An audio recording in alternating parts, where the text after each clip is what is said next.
as Jeff gets a bite of food here. I've been a little busy today, like Brad and everybody else. Your vintage one is headed for the course. These are the smaller boats. You're not going to see the speed out of them, and they're going to try something a little different this time. Instead of trying to keep going around before the start, simply because the speed is not there with these boats, they're going to try and get grouped up and come partway down the back chute and come around through the infield so that they can make the start on time, try and be there for the 1 minute gun and be up to the line on time. So we'll see how well it works. They're always trying for something new, and I was approached earlier and said, this is what we want to try. I said, hey, I'm happy. Go for it, guys. And we've got some fun boats out there. We've got Jill Glass is out there in her dad's boat, the Tiger II. Kiwi's out there in first mate. And we actually have this rookie, Gordy Gilmer. Actually, Gordy's not a rookie at all. Very, very experienced pilot. Actually ran Grand Prix last year. But he and Travis and Travis' sister have put together this little thriftway, and they're out here. And Gordy's getting his first chance in the boat. He let Travis run it, but we're glad to have Gordy back out here. And hopefully, first part of next year, he's going to bring his 7-liter back out. Oh my! And when you guys get back next go-round, you're here in Western Washington, maybe even Eastern Washington. Hopefully we can get, and Brad's going to hold me to this, 5 or 6 of the 7 liters out. They're there, and they're coming. Just a little slow right now, but we'll get that taken care of. And speaking of 7 liters, from my discussion after the last vintage heat, it looks like the Marion Bluegrass is done for the weekend. They've got an ignition problem. They need a new mag in that thing, and hopefully they get that dialed in real soon. Mick's give me a nod, so that's where they are, and we look forward to seeing them over in Chelan in about 3 weeks, and maybe even 2 weeks if things go. They're pointing back to you. He's pointing towards the water. Maybe they're going to go. Okay, they're going to go again. Well, that's great. We love watching you guys. Jim, and You got Jill Glass going by right now in the Tiger II. Got Travis cutting across the infield. Paul Russell in the Kiwi, he's here in the first mate in between them, and hopefully they'll get lined up on the back chute and we'll be ready to go. Travis does not have the boat speed that the others have got at this point. Or I should say Gordy, sorry. See, I'm going to give Travis a bad name calling him Gordy. Yeah, the Kiwi was up here giving you some instructions on how to get this one started, Jim, as you switch microphones there momentarily. And the smaller vintages are out. We'd like to thank our vintage sponsor, of course, the Hydroplane and Race Boat Museum, located in Kent, Washington, at 5917 South 196th Street. Jim, here they come to the line. Did Kiwi draw it up like he thought it would work out? Well, they're actually closer than I thought they might be.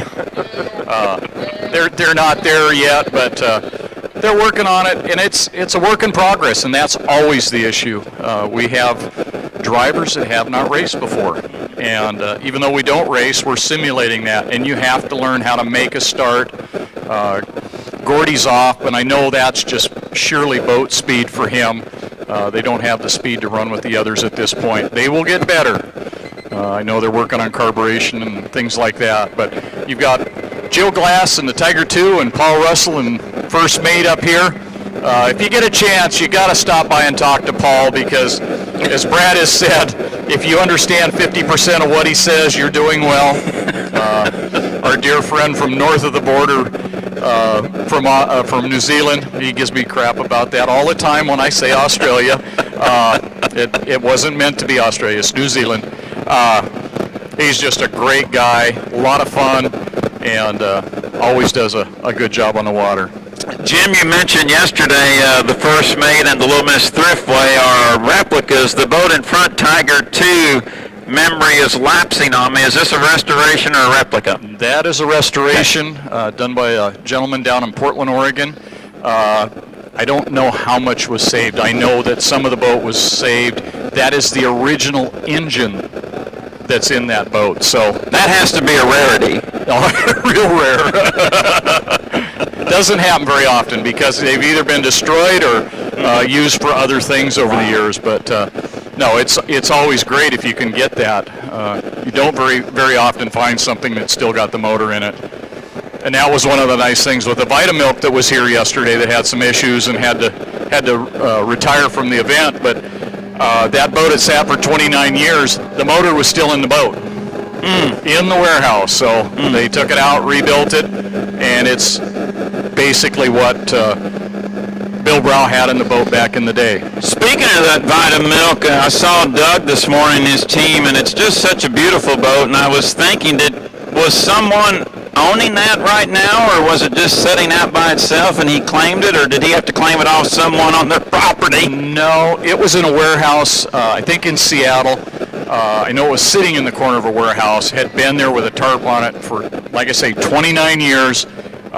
They had been trying to track it down, and there was a few people that wanted it. Dale Burnison also was looking for the boat because he had owned it at one time.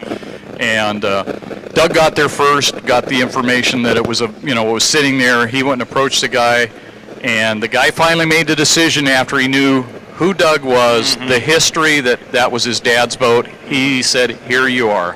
So he got the boat back, took it to Don Kelson, and we were there for a meeting the day that they turned the boat over and started working on it. So it's just a great story, and I know Doug was really disappointed that he couldn't spend more time, but it's back together, and it will be back out very shortly. Oh, it's beautiful. And I understand, too, that boat, and in its racing days, it wasn't always Miss Vitamilk. There were other names on that boat as well. No, that boat's probably most famous as Country Girl.